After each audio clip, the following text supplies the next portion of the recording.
देखो आज हम लोग पढ़ेंगे क्वाड्रेटिक इक्वेशन। तो सबसे पहले क्वाड्रेटिक इक्वेशन का मतलब क्या। सपोज मैं एक इक्वेशन लिखता हूँ 3x² + 4x + 5 is equal to 0। क्योंकि ये इज इक्वल टू 0 है इसके लिए इक्वेशन है। अच्छा, अब इसके अंदर ये वेरिएबल है, x वेरिएबल है, तो ये x का जो पावर है वो देखेंगे। x का पावर ज्यादा से ज्यादा 2 होना चाहिए। अगर x का पावर 2 है तो क्वाड्रेटिक इक्वेशन है। अगर 2 से कम है या 2 से ज्यादा है तो वो इक्वेशन क्वाड्रेटिक इक्वेशन नहीं है।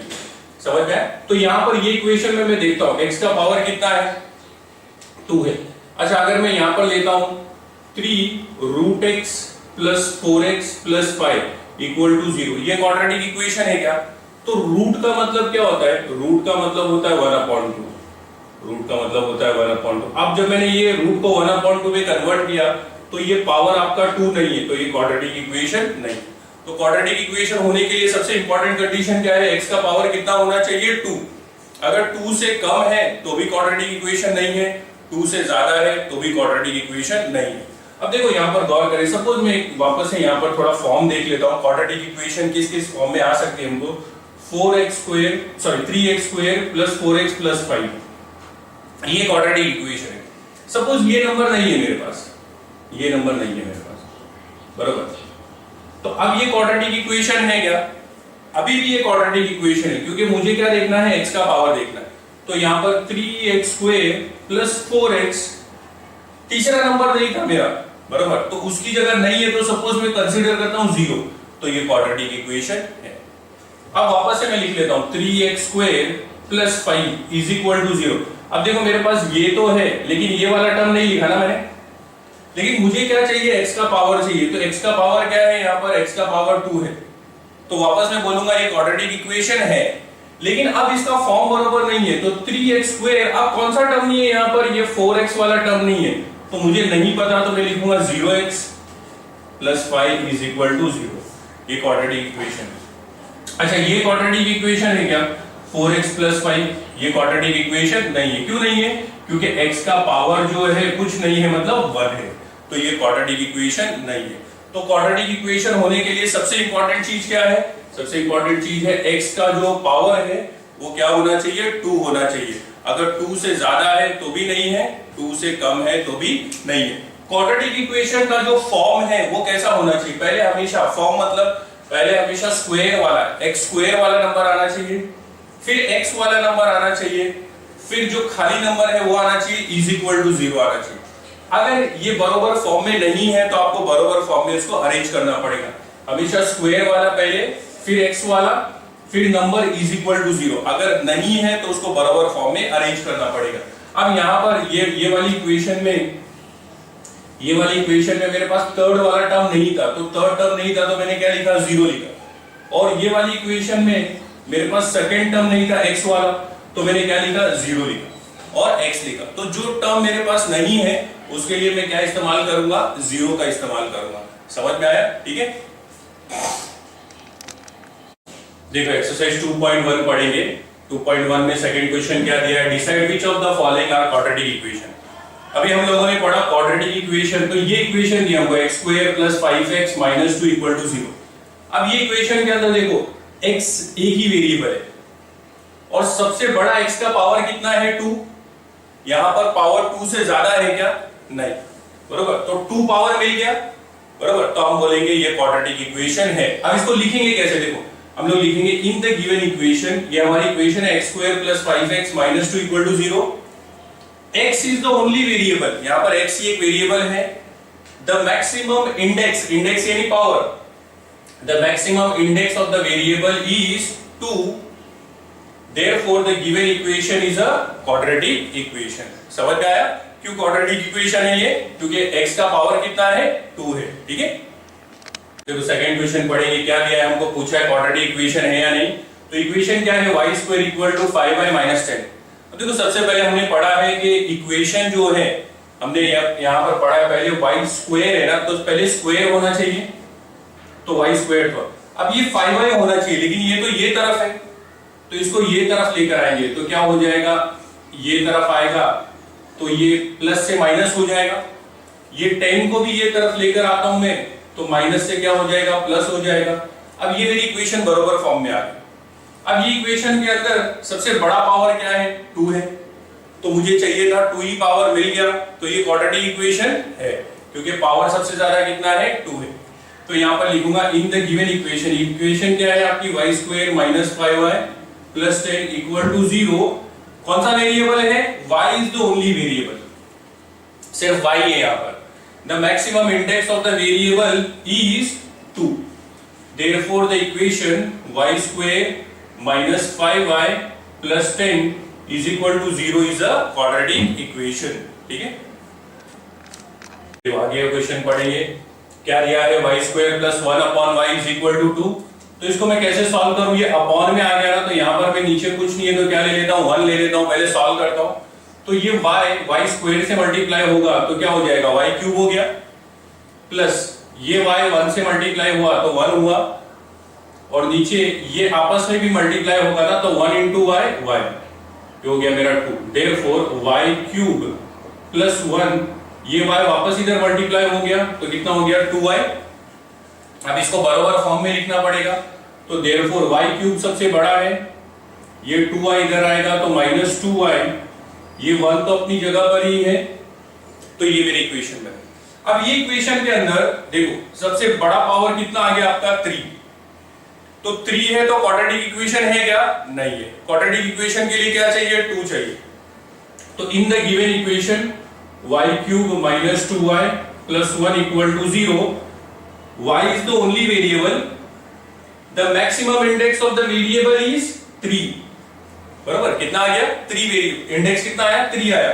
therefore the given equation y cube minus 2y plus 1 equal to 0 is not a quadratic equation, is not a quadratic equation। समझ में आया, ठीक है। देखो आगे क्वेश्चन पढ़े, क्या दिया है, x plus 1 upon x is equal to minus 2।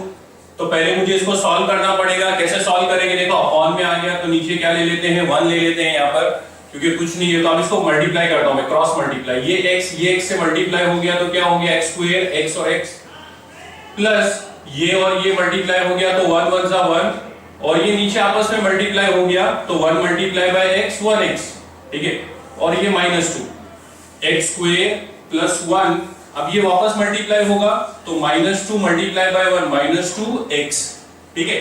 Therefore इसको बराबर अरेंज कर लेता हूं, तो x स्क्वायर ये इधर आएगा तो माइनस 2 से क्या बन जाएगा, plus 2 plus 1 is equal to 0।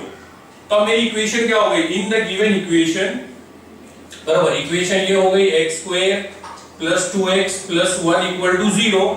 x is the only variable, x only variable है।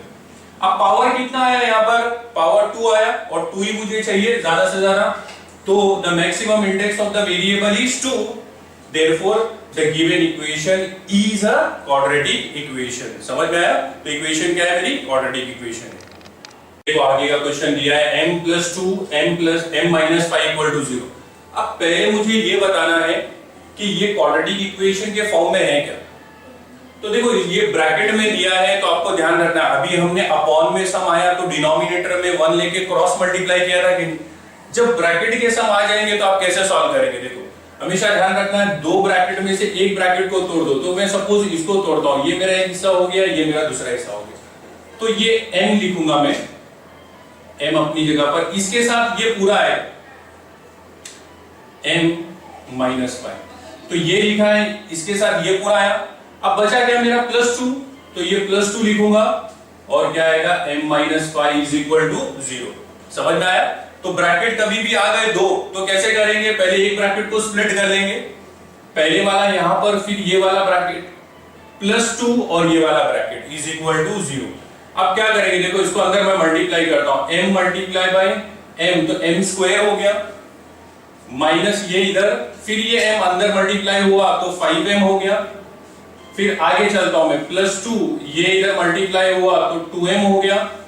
अब ये प्लस और ये माइनस, प्लस माइनस माइनस, 5 2 जा 10 इज इक्वल टू 0। समझ में आया। अब देयरफॉर इसको मैं सॉल्व कर लेता हूं, m स्क्वायर 5m में से 2m गया, क्योंकि दोनों में m है ना, तो सॉल्व कर सकते हैं। तो 5 में से 2 जाएगा तो कितना बचेगा, minus 3m, minus 10 is equal to 0। अब इसको देखता हूं मैं, तो मेरे सही फॉर्म में इक्वेशन आ गई क्या नहीं? तो यहां पर मैं क्या लिखूंगा, in the given equation, equation क्या है आपकी, m square minus 3m minus 10 is equal to 0।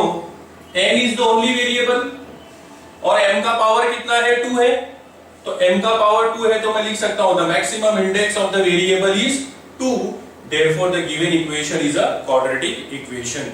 समझ में आया? ठीक है, देखो आगे क्वेश्चन पढ़ेंगे, क्या दिया है, m cube plus 3m square minus 2 is equal to 3m cube. तो देखो यहां पर भी m क्यूब है, यहां पर भी m क्यूब है। अब ये दोनों m क्यूब में बड़ा है 3m क्यूब, तो सबसे पहले m क्यूब आना चाहिए, और कभी भी जो सबसे बड़ा पावर वाला नंबर है वो नेगेटिव नहीं होना चाहिए, ध्यान रखना। तो मैं क्या करूंगा, ये सबको ये तरफ भेजूंगा, इसको इधर नहीं भेजता हूं, ठीक है, क्यों?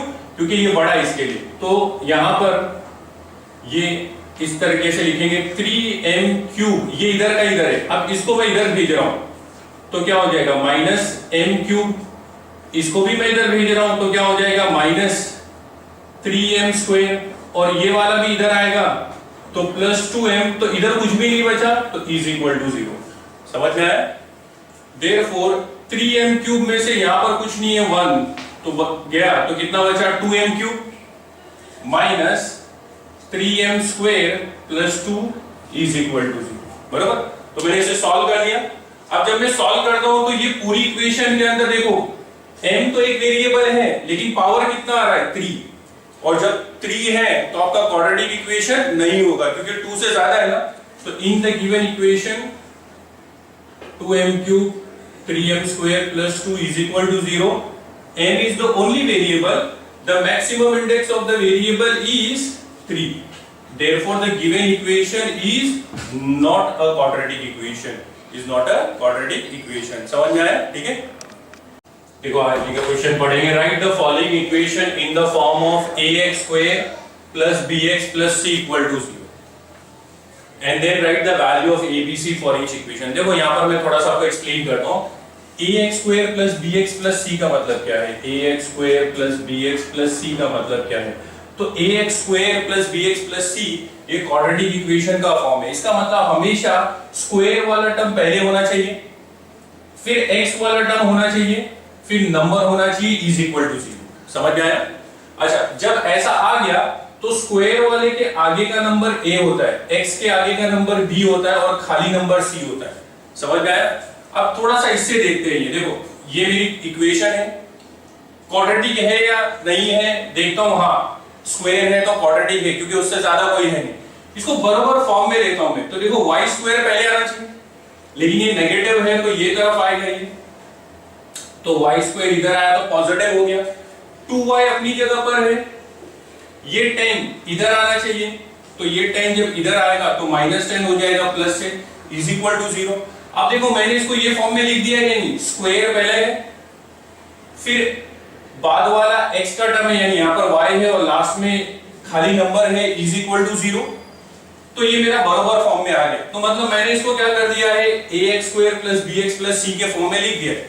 अब जब मैं इसको कंपेयर करता हूं, compare the above equation with, यहां पर उसने y लिया है तो हम लोग लिखेंगे ay square by plus c equal to 0। तो यहां पर आगे कुछ नहीं, मतलब 1, तो x के पहले वाला नंबर जो है, कोएफिशिएंट जो है वो a होता है, तो यहां पर y के आगे 1 है, तो a क्या हो गया 1, b क्या हो गया 2, और c क्या हो गया -10। बराबर, अगर आगे माइनस की साइन है तो आपका क्या आएगा, माइनस में आएगा। समझ में आया? ठीक है, देखो नेक्स्ट क्वेश्चन क्या दिया है, x minus 1 the whole square is equal to 2x plus 3। इसको हमको ax square plus bx plus c के फॉर्म में लिखना है। तो देखो यहाँ पर पहले मुझे ये पूरे पे स्क्वायर दिया है, तो मैं इसको सॉल्व कर लेता हूँ होल स्क्वायर के फॉर्मूले से। होल स्क्वायर का फॉर्मूला क्या होता है, थोड़ा सा ध्यान देंगे, पहला नंबर जो भी है आप उसको स्क्वायर कर दो, ये होल स्क्वायर का फॉर्मूला, फिर माइनस, क्योंकि माइनस है, फिर ये 2 multiply by x multiply by 1। समझ में आया? फिर प्लस जो लास्ट नंबर है 1 उसका square is equal to 2x plus 3, ये वैसे का वैसे। तो मैंने ये होल स्क्वायर का फॉर्मूला कैसे अप्लाई किया, देखो पहले नंबर पे स्क्वायर, फिर ये तीनों को मल्टीप्लाई कर दिया, और फिर लास्ट में +1 द होल स्क्वायर। ठीक है, बाकी वैसे का वैसा। एक्स स्क्वायर का एक्स स्क्वायर ही होता है, -2x + 1 is equal to 2x + 3। अब देखो यहाँ पर एक्स स्क्वायर तो अपनी जगह पर है, ये -2x, तो यहाँ पर देखता हूँ ये भी 2x है, तो x को साथ में लेकर आते हैं, तो ये 2x इधर आएगा, तो प्लस से क्या हो जाएगा, माइनस हो जाएगा। +1 अपनी जगह पर है, अब ये नंबर ये तरफ आएगा, तो +3 से क्या हो जाएगा, -3 इज इक्वल टू 0। तो x स्क्वायर -2x -2x तो -4x हो जाएगा, और 1 में से 3 जाएगा तो -2 बचेगा। ये मेरा आ गया आंसर। तो ये क्वाड्रेटिक इक्वेशन मेरी बराबर फॉर्म में आ गई। अब यहाँ पर मैं लिख लेता हूँ comparing the above equation with ax² + bx + c = 0। तो a की वैल्यू क्या होगी, स्क्वायर के आगे वाला कुछ नहीं है तो 1, b क्या होता है x के आगे वाला तो -4, और c की वैल्यू क्या होगी, -2। है समझ में? ठीक है, देखो नेक्स्ट क्वेश्चन पढ़ेंगे। x² + 5x = -3 - x ब्रैकेट में दिया, तो पहले मैं क्या कर लेता हूं, उसको बराबर फॉर्म में अरेंज करने के लिए सॉल्व कर लेता हूं। तो x² + 5x, ये 3 यहां पर माइनस है, कुछ नहीं है मतलब 1 है, तो मैं अंदर इसको मल्टीप्लाई करता हूं। 3 1 जा 3 और माइनस, ये माइनस प्लस 1 × x 1x। समझ में आया? Minus minus plus. ठीक है, अब मैं x को एक तरफ ले लेता हूं, तो x² अपनी जगह पर, 5x अपनी जगह पर, ये इधर आएगा तो -1x, क्योंकि प्लस था। अब ये 3 भी इधर आएगा तो -3 से क्या हो जाएगा, +3 = 0। Therefore x² + 5x में से x गया तो 4x + 3 = 0। बराबर फॉर्म में आ गई। अब x के आगे कुछ नहीं है तो 1, तो a की वैल्यू क्या हो गई 1, b की वैल्यू क्या हो गई 4, और c की वैल्यू क्या हो गई 3। आया समझ में? ठीक है, देखो आ गया क्वेश्चन। क्या दिया है आपको, 3m² = 2m² - 9। तो पहले स्क्वायर को एक तरफ लेकर आता हूं मैं, तो therefore 3m², जब ये इधर आ जाएगा तो -2m² हो गया, और ये 9 भी ये तरफ आएगा तो माइनस से क्या हो जाएगा, +9 = 0। तो therefore 3m² में से 2m² जाएगा तो क्या बचेगा, 1m² + 9 = 0। अब देखो गौर करें, यहाँ पर m² वाला टर्म तो है मेरे पास, और खाली नंबर भी है मेरे पास, लेकिन ये मिडल वाला है क्या, मिडल वाला टर्म नहीं है। तो जब नहीं रहेगा तो हमने क्या पढ़ा था, क्या ले लेंगे, 0 ले लेंगे। तो यहाँ पर therefore 1m² प्लस, यहाँ पर मिडल वाला टर्म नहीं है तो 0m + 9 = 0। समझ में आया? क्योंकि ये मेरे पास टर्म नहीं था तो मैंने क्या ले लिया, 0 ले लिया। तो अब मेरा यहाँ पर a की वैल्यू क्या हो गई 1, b की वैल्यू क्या हो गई 0, और c की वैल्यू क्या हो गई 9। ऐसा समझ में? ठीक है, देखो आ गया क्वेश्चन पढ़ेंगे। क्या दिया आपको, p ब्रैकेट 3 + 6p = -5। तो पहले मैं ये ब्रैकेट को सॉल्व कर लेता हूं, ये अंदर मल्टीप्लाई कर लेता हूं, तो 3 × p 3p हो जाएगा, प्लस p से भी मल्टीप्लाई होगा तो 6p², p × p स्क्वायर हो गया, -5 अपनी जगह पर। अब इसको मैं थोड़ा सा अरेंज कर लेता हूं। देखो अब ये जो है मेरा यही तरफ रखता हूं, लेकिन पहले आएगा तो इसकी साइन चेंज नहीं होगी क्योंकि यही तरफ है, खाली इसको आगे लिख रहा हूं मैं 6p², क्योंकि स्क्वायर पहले होना चाहिए, प्लस 3p, ये -5 ये तरफ आएगा तो क्या हो जाएगा, +5 = 0। ठीक है, अब ये मेरा बराबर फॉर्म में आ गया कि नहीं? तो comparing the above equation with p² + bp + c = 0, we get, तो a की वैल्यू क्या हो जाएगी 6, b की वैल्यू क्या हो जाएगी 3, और c की वैल्यू क्या हो जाएगी 5। आया समझ में? ठीक है, देखो आ गया क्वेश्चन पढ़ेंगे। क्या दिया, x² - 9 = 13।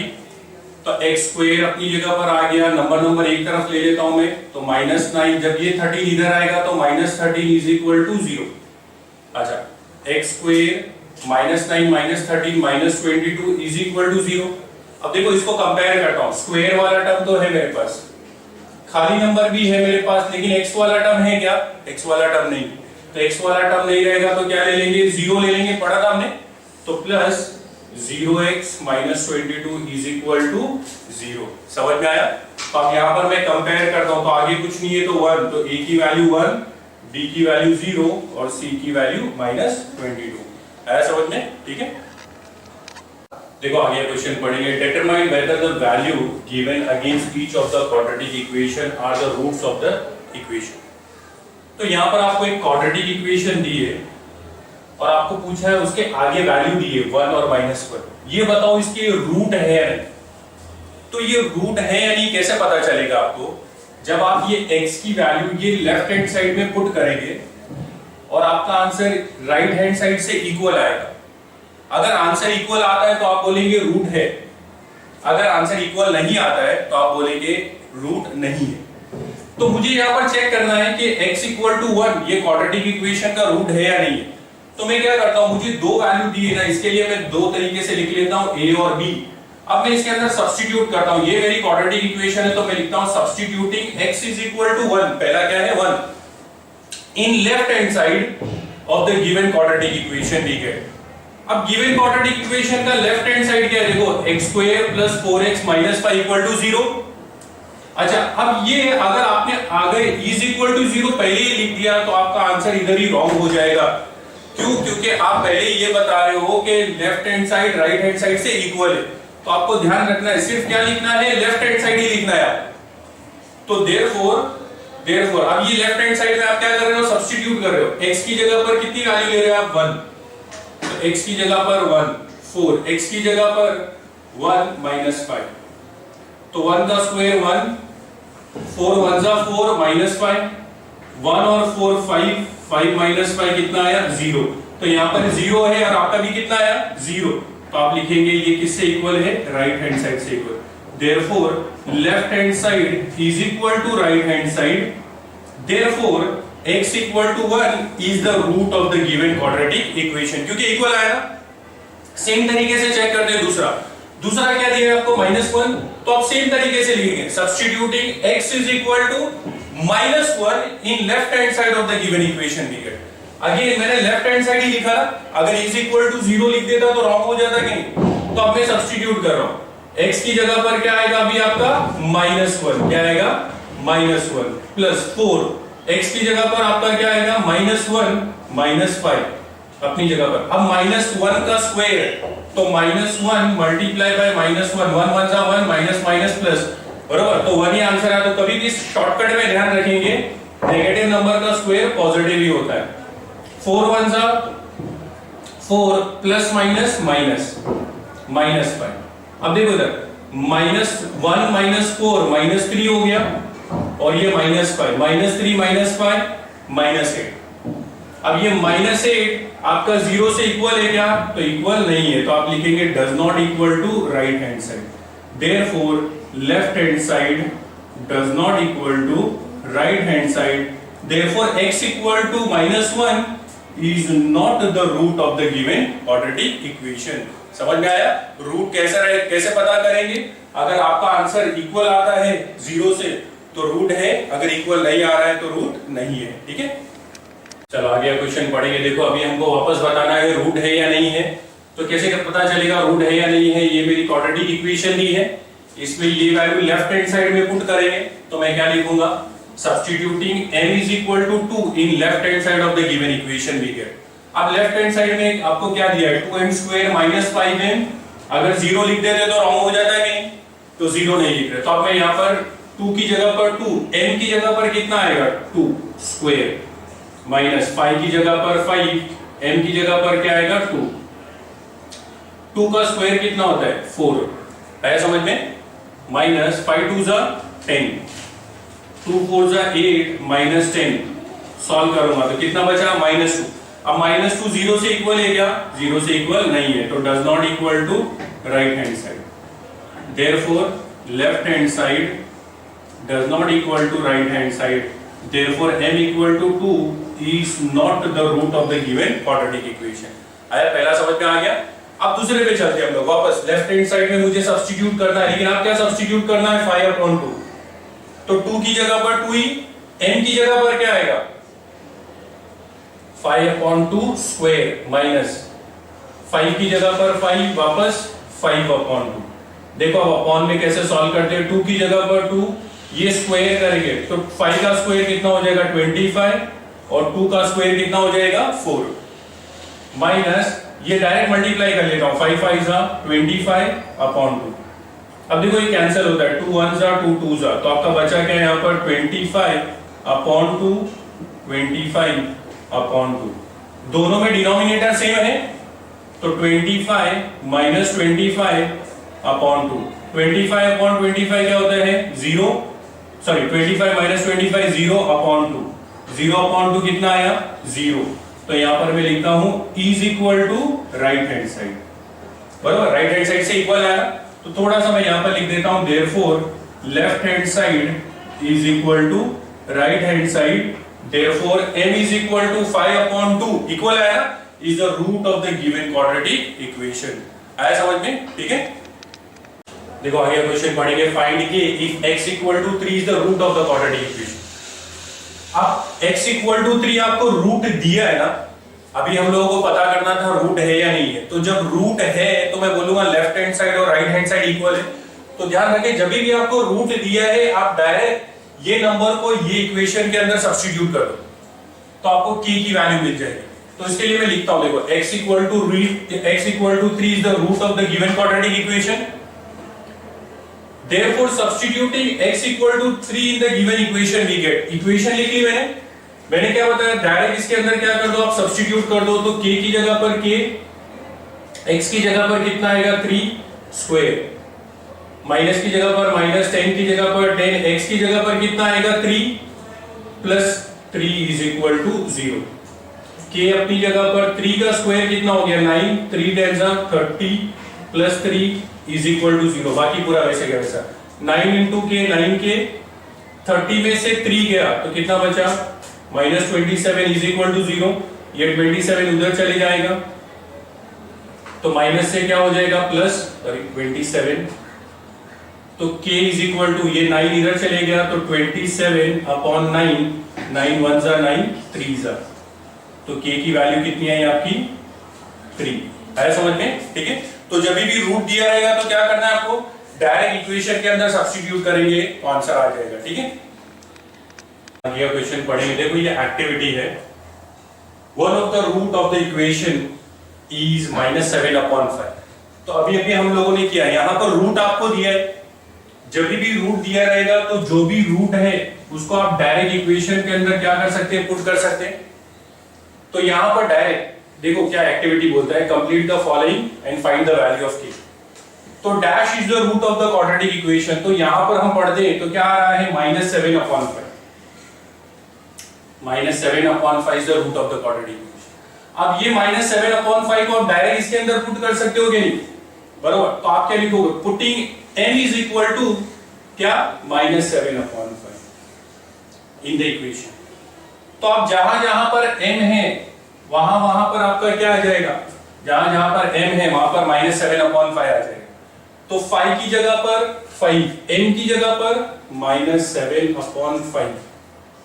ठीक है, स्क्वायर की जगह पर स्क्वायर, प्लस की जगह पर प्लस, 2 की जगह पर 2 इंटू वापस m की जगह पर क्या आएगा -7 अपॉन 5। देखो और आगे सॉल्व करने के लिए बोला, तो अब इसको मैं सॉल्व करता हूं यहां पर। तो इसने डायरेक्ट हमको आंसर लिखने के लिए बोला है, तो आप यहां पर थोड़ा सा सॉल्व करेंगे। 5 की जगह पर 5, 7 का स्क्वायर 49 और 5 का स्क्वायर 25, क्योंकि स्क्वायर करने बोला है ना, और मैंने आपको बताया था माइनस में स्क्वायर कैंसिल हो जाएगा, सॉरी माइनस स्क्वायर में माइनस कैंसिल हो जाएगा। तो यहां पर स्क्वायर में माइनस कैंसिल हो गया, तो अब यहां पर मैं सॉल्व करता हूं। तो 5 1 जा 5, 5 जा, तो मुझे सॉल्व कर मिला क्या 49 अपॉन 5। अब यहां पर मैं देखता हूं तो इसको सॉल्व करता हूं मैं, तो ये क्या हो जाएगा 2 मल्टीप्लाई बाय 7, बराबर 2 मल्टीप्लाई बाय 7 14 हो जाएगा, बराबर। लेकिन -14 हो जाएगा ये माइनस, और नीचे 5 का 5 ही प्लस के इज इक्वल टू 0। अब यहां पर मैं देखता हूं तो यहां पर दोनों में ये दोनों को मुझे सॉल्व करना पड़ेगा, तो ये दोनों को मैं सॉल्व करता हूं। तो 49 upon 5 plus minus minus 14 upon 5, दोनों का डिनोमिनेटर सेम है, तो 49 माइनस 14 अपॉन 5, तो 49 माइनस 14 35 हो गया, 35 अपॉन 5, 5 1 जा 5, 7 जा, तो यहां पर मेरा आंसर कितना आया 7।